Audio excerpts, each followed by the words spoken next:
Une board emblématique chez Slingshot, la Coalition. La Coalition est le best-seller de Slingshot et le note depuis plusieurs années.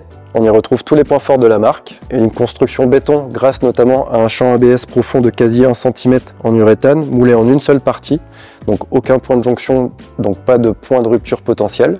Une semelle épaisse qui s'appelle Ballistic Base qui offrira une belle protection face au choc et une belle résistance au frottement des modules. Un noyau bois Polonia en lamellé collé et une ligne de 5 inserts intégrée dans une feuille de carbone. A noter que l'on retrouve sur la Coalition des bevels, c'est en quelque sorte un biseau qui permet de surélever légèrement les champs ABS par rapport à la semelle pour offrir de la tolérance quand on se met en back ou en front sur le module. Pour ce qui est des sensations sur l'eau, je laisse la main à Wes qui a testé la board depuis plusieurs semaines. On est vraiment là sur un tout-terrain, voilà, la board à tout faire sur câble. Comme vous pouvez le voir, il n'y a pas de channel, pas de trou, donc elle est vraiment basée pour faire du câble. Donc que ce soit du kicker, du module ou du Airtrix. On peut déjà parler du cambre. Le cambre est très agressif, comme vous pouvez le voir. Ça ressemble à un 3 stage rocker, mais on a vraiment quelque chose de continu.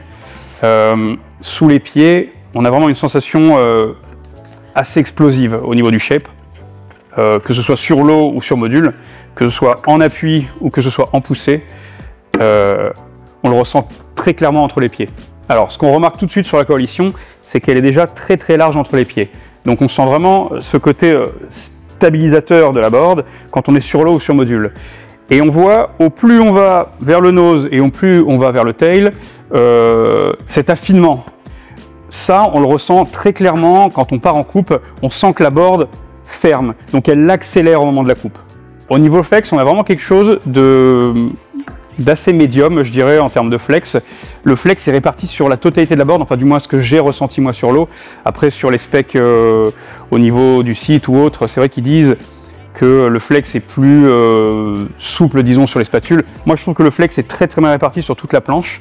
Donc tout ce qui va être des noses, des tail press, vous allez vraiment sentir ce flex de la board qui plie complètement et pas juste du nose ni du tail. Et c'est vraiment appréciable, vous le sentez vraiment en fait, sur tout ce qui est grosse réception de kicker ou grosse réception de Airtrix en fait. La board va plier complètement et c'est ce qui va vous amortir complètement le corps quoi finalement. Et on a vraiment un ressenti qui est très agréable. Cette année encore chez Slingshot, on retrouve la base grind qui glisse très très bien. Bon, moi je l'ai ridé neuve, du coup ça glissait très très bien, même un peu trop au début. Mais à force de la rider, à force de la rayer, finalement, bah, on finit par s'y faire et finalement, voilà, elle glisse quand même très très bien et ça reste une base qui est vraiment top en durabilité, quoi. La Coalition n'a pas de channel, ce qui la rend très joueuse. Ce manque de channel est compensé par son shape très banané et son champ ABS affiné tout du long, de haut en bas. En résumé, la Coalition est une board ultra polyvalente qui plaira à un maximum de riders. Si vous voulez plus d'infos ou si vous voulez même la tester, n'hésitez pas à venir nous voir au magasin.